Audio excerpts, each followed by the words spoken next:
Hello everyone, welcome back to the channel. Now in this video we are going to learn some different type of sorting algorithms. Whatever algorithms we have learned about, those were all comparison algorithms. Now this one is not actually a comparison algorithm. This one is counting sort. Okay, so it's a little bit different algorithm. We are going to actually make use of a counts array. If you actually think about its time complexity, it's actually becomes O of n plus k.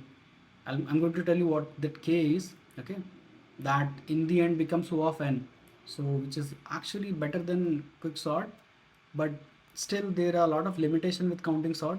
That's why it is not the best algorithm for the sorting. And when do you use this counting sort algorithm?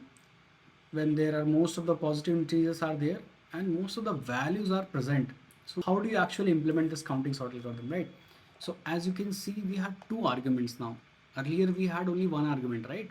So first argument is the array that we are passing that we want to sort, and second element is the maximum number that you can pass in this particular array. Okay, maximum number.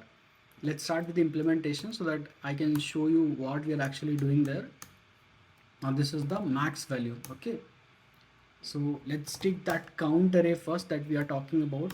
Okay, we have taken that counts array and the size will be max plus 1. Now why this plus 1? Because let's say if you are taking this 21, right, and this array size goes to 0 till 21, so that means 22 elements should be there. That's why this plus 1. Okay, now first what we are trying to do, for each of the number in this particular numbers array, what you're trying to do, you're trying to store the, actually you're not trying to store the numbers that you're able to see, right? For each of the number, it will just increase the index counter for it. Now what do I mean by that? Index counter means for each of the number in this counts array. So for in this particular counts array, for each of the number, so what I have done here, for each of the number in this numbers array, you're able to see we are taking that number as an index. Okay, and we are just increasing the count of it.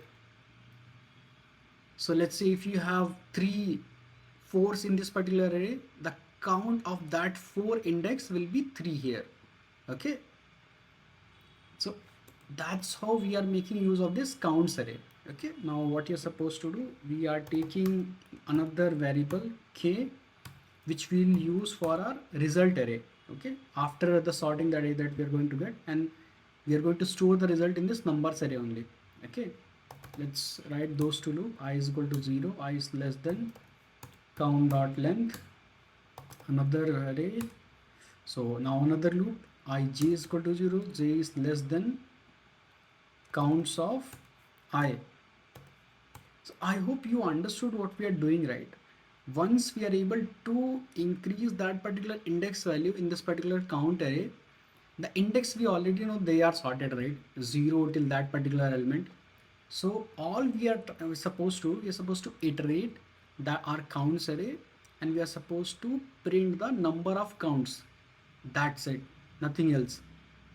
So let's try doing that in our result, which is numbers array of k plus plus, that index we are taking for our result. It's supposed to store the value of I index, and that's it. Your counting sort algorithm is actually done. Okay, now let's try running our algorithm and see if we are able to get a right answer. And we are able to get it: 2 3 4 7 12 15 21. You see, this is actually very simple algorithm. All we are doing, we are making use of this counts array. Okay, so every single number that we have in our input array, we are considering them as our index, and we are increasing the index value as many times the number is coming again and again in the array, right? So their frequency is what we are storing in this counts array, and then we are iterating through our counts array. Okay, and whatever the incremented value of that particular index is there, and that we are printing, so it automatically gets sorted. Okay, so if you actually see, this max is the value that we are taking it, Okay, and that is why I was telling you the time complexity is O of n plus k. Okay, so now it will become, if you ignore that k, it will become O of n, which is actually linear time complexity, which is actually good. So that's all I wanted to show you as part of this video. See you in the next one. May the source be with you.